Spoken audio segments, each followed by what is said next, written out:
Congress chief Mallikarjuna Kharge ఇంట్లో సమావేశం ముగిసింది. 2 గంటలకు పైగా ఈ సమావేశం జరిగింది. ఖర్గే, రాహుల్ గాంధీతో CM Revanth Reddy, deputy CM Bhatti, మంత్రులు సమావేశమయ్యారు. సామాజిక, ఆర్థిక, విద్య, ఉపాధి, రాజకీయ కుల సర్వే తీరుని తెలంగాణ అసెంబ్లీ ఆమోదించిన కులగణన బిల్లుపై ఖర్గేకు వివరించారు సీఎం రేవంత్ రెడ్డి. తెలంగాణలో కుల సర్వేను శాస్త్రీయబద్ధంగా నిర్వహించామన్నారు.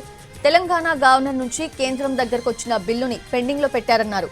రాష్ట్రం పంపిన బిల్లుల ఆమోదానికి కేంద్రంతో పోరాడాలని విజ్ఞప్తి చేశారు. బీసీ రిజర్వేషన్లకు బీజేపీ వ్యతిరేకంగా ఉందని తెలిపారు. తెలంగాణ అసెంబ్లీలో బిల్లుకు మద్దతుగా ఓటేసి కేంద్రం దగ్గరకు వచ్చేసరికి బీజేపీ యూటర్న్ తీసుకుందన్నారు. 9వ షెడ్యూల్లో చేర్చేందుకు కేంద్రంపై ఒత్తిడి తేవాలన్నారు.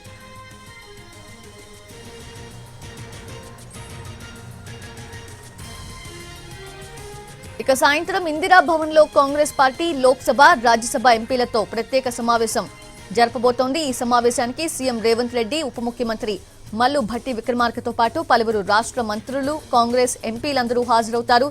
తెలంగాణలో కులగణన ఎలా చేపట్టారు అనే అంశంపై పవర్ పాయింట్ ప్రెజెంటేషన్ ఇస్తారు.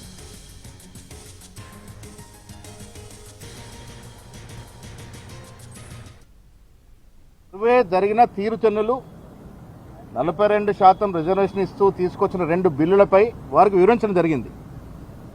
42% రిజర్వేషన్ ఇచ్చిన బిల్లులు గవర్నర్ నుండి కేంద్ర ప్రభుత్వానికి వచ్చినటువంటి తీరు ఇక్కడ దాదాపు 3 మాసాలుగా పెండింగ్లో ఉంది. కాబట్టి పార్లమెంటు ఉభయ సభల్లో రాహుల్ గాంధీ గారు, ఖర్గే గారు దీని మీద పోరాడాలని మా విజ్ఞప్తి చేయడం జరిగింది.